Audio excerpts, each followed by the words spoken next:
Hey, welcome to the Chicks Dig Scars Sports Podcast. So, first video ever. So, there's probably nobody watching or listening. But for those of you that might happen upon this, since it's my first one, I'll just say real quick first, Chicks Dig Scars. For those of you that don't know, that comes from the movie The Replacements, sports movie with Keanu Reeves, which is a guilty pleasure for me. I love that movie. There's a scene in there where the team's in the huddle and he talks about how he say something inspirational, but that's not their style. And he says, pain heals, chicks dig scars, and glory lasts forever. It's always stuck with me. I think that's a cool saying. That's what it's from. So, who the heck am I? I'm just a guy that loves sports. I grew up in a family of athletes, a family of sports fans, watch sports with my dad all the time, talk, debate, and argue sports all the time. And now, hey, today's technology, I can take that online and do that with all of you. So first video, I've been wanting to do this a long time and just haven't really gotten to it. But what's kind of motivated me is the UConn Iowa game and not just the game and how it ended. And it's a shame because it was a fantastic game, but now of course all the attention is on the end of the game. And I was just kind of shocked, taken aback, fascinated by the response to the end of the game. I mean, of course, I knew there would be a lot of people, especially UConn fans, who'd be like, "Oh, that's not a foul. You can't call that there." And I get it. If you're a UConn fan, you don't want that called there. But some of the, I mean, there's so many comments that are so over the top about how it absolutely was not a foul and how the game was rigged and all this stuff that was just shocking. And then you had those people that at least became aware enough to say, "Well, okay, it was an obvious foul. However, I wanted UConn to win, therefore it shouldn't have been called because it was the end of the game." But first, let's take a look at this. Okay, this is crazy. Watch this, and I couldn't find the same angle not in slow motion because you don't need it in slow motion to see how obvious it is when you look at it from this angle. It's just 100% illegal screen. It's blatant. It's not even close. It absolutely has to be called. Not even anywhere near being set. Okay. I mean, it is 100% a foul. So why are so many people saying it isn't? And I don't get it. And then you have, again, people that will say, well, it is, but, right? And you get guys like this. For those saying it was the correct call, in quotes, you obviously have never played the game. I played the game my entire life. When the game is close and is under a minute, the refs back in the day would pocket the whistle and allow the players to play it out and the teams decide the winner. This is absurd. This is an absolute ridiculously childish statement, and I apologize to all children out there. The of the game are the rules of the game. If it's a foul in the second quarter, it's a foul in the fourth. And this idea that not calling it somehow means you're letting the players decide is absurd. The players did decide. This player decided to commit a foul with an illegal screen. I guarantee you, the same people who are saying stuff like this, if it had not been called, and then Iowa blatantly fouls Paige as she's trying to take the last shot and it is not called and Iowa wins, they would not be on here saying, well, yeah, it's a foul, but it's the correct non-call there because it's the end of the game. No, it is. Think it through for just a second. You're saying there are no rules if it's the end of the game, and that means the players decide. That is absurd. It's absolutely absurd. You can't take people like this seriously. It's just someone looking for any reason because their team lost. Okay, so the heck with that. But there's so much of this. I didn't want to find all of it because I mean, basically it's variations of that, but just some people are saying ridiculous stuff, and I mean, for those there, I mean, there's still a lot of people saying, I'm trying not to get worked up. That's why I'm stopping myself. There are a lot of people out there saying it's not even a foul, which is crazy. And then and I think this is part of the reason they're doing this is the amount of hate I've seen for Caitlin Clark, not just from fans, which I get. I mean, you're going to get that in all sports with players. It's just the way sports fans are for the for better and worse. But WNBA players, both current and past, and those in the media, is just the amount of hate directed towards Caitlin Clark. I just don't understand. I do not understand. And look, I don't know a ton about her, but just from what I've seen, she's a generational talent, right? Generational talent, unbelievable basketball player to the point where it's got a lot of people excited about the women's game that had never tuned into the women's game. And that's only a positive, right? Like that should be a good thing. People should be celebrating that who want to see the game grow, but they aren't. I mean, you get stuff like this. Now this is and this might be part of the problem. I think from what I've seen, a lot of it is jealousy because I don't know who this lady is. But apparently she played on UConn and won titles all 4 years back when UConn was the only women's college basketball team. So really not that impressive. All the top high school players went there and they had no competition, so they were winning. But she's asked here, and I'll play a little bit of this to at least get the first answer. She's asked whether Caitlin Clark needs a championship to be considered one of the greatest, not even the greatest, but one of the greatest in women's college basketball history. Now listen to this answer and look at her face. The condescension and the dismissiveness is ridiculous.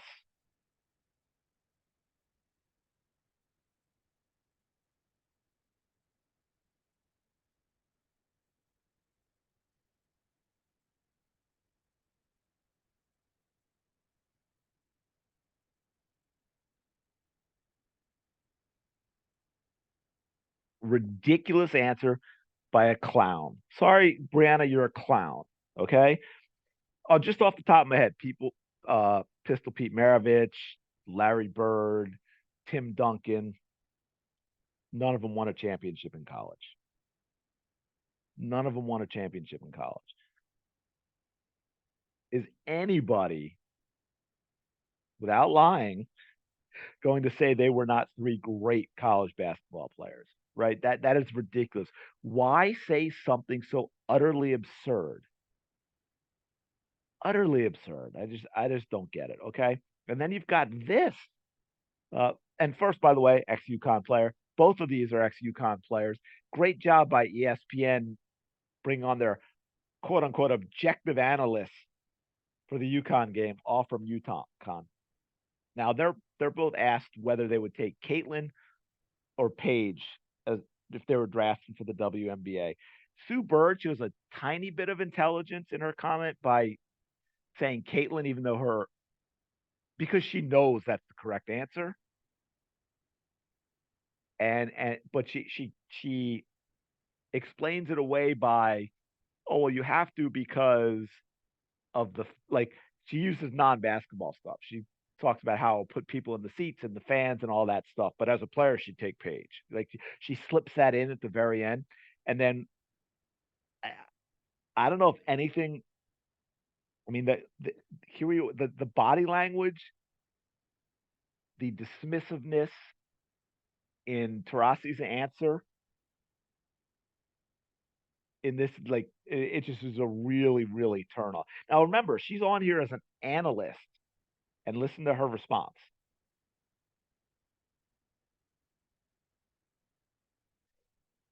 I'm taking Paige. Next question. Let me start sipping my drink so you move on. Idiot. Respectfully, idiot. I mean, like, clown world. Clown world. I don't get it. Um, and look, I mean, it runs deep. Caitlin Clark didn't get the Dawn Staley award. Dawn Staley doesn't like Caitlin Clark, by the way. You can look that up. Very dismissive of Caitlin Clark as well. Best player in college basketball, but she doesn't win the best point guard award, even though she's a point guard. And she won it 3 years before that. I guess they didn't like how good she's gotten. I don't know that, but look, I want to be sure to give credit where credit's due. And Rebecca Lobo, who was doing the game, came out and said it's a foul.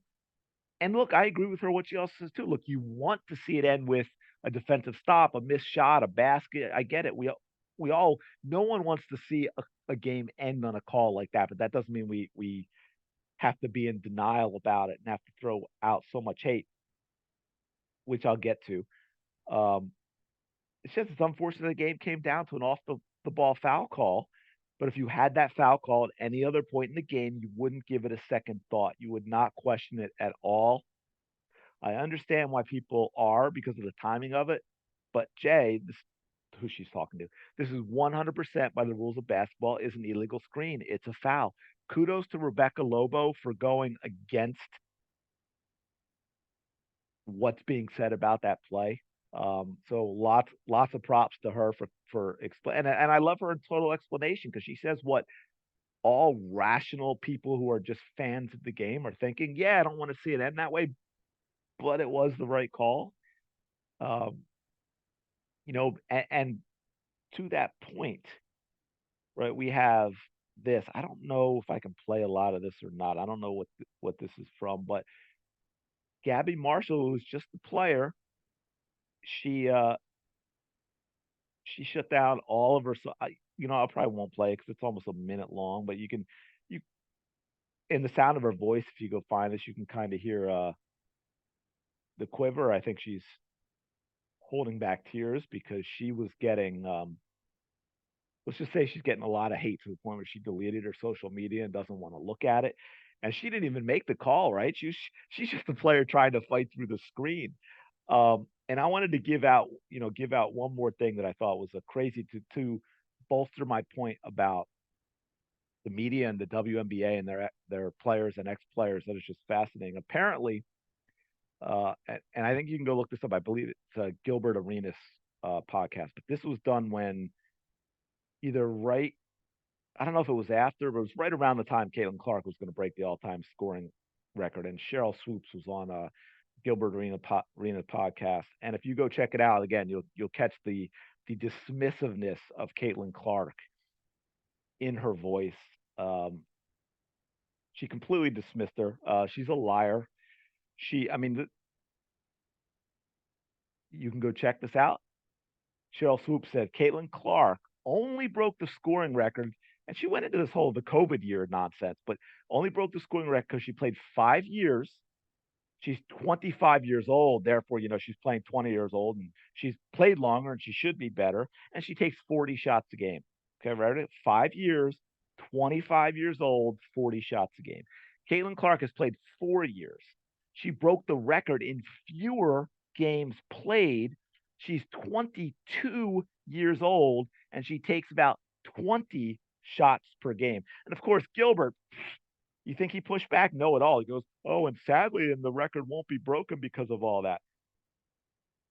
These people are fools. You know that they're fools. That's what they are. Um, so, and it's a shame because it takes away from such a great basketball game. I mean, what was it like? Over 12 million people watch it, which is like dwarfs. The only game I think it doesn't dwarf is last year's final when you had Caitlin Clark and Angel Reese with Iowa and LSU, which was I think around 10 million, destroys NBA games, right? I think it outdrew at the NBA finals. And unfortunately now we have all the Caitlin Clark haters taking away from such an incredible basketball game. Uh, the defense on the two stars, Paige and Caitlin, was fantastic by both teams. I think Paige was on Caitlin most of the time, and Gabby Marshall's performance against Paige was absolutely phenomenal. And now no one's talking about that. So anyway, I'm going to leave it there. Thank you for the two or three people that may have discovered this as my first ever. Please, if you do check this out and you like it, please give it a like and a subscribe, and please comment below too, and duke it out. You may have a different opinion. Just let's let's let the hate go elsewhere, but we can always respectfully disagree. And also let me know the other type of stuff you want to listen to, man. I love I'm a multiple sports fan. I love athletics, so all the big sports we can talk about: basketball, football, soccer, hockey, baseball. Actually love the College World Series softball, which is going on now, right? Yeah, and tennis, whatever it might be. I know some better than others, but I'm sure there's stories that I can learn about and players I can learn about and games and so forth that we can talk about as well. So thanks for checking out, and hopefully I will talk to you later.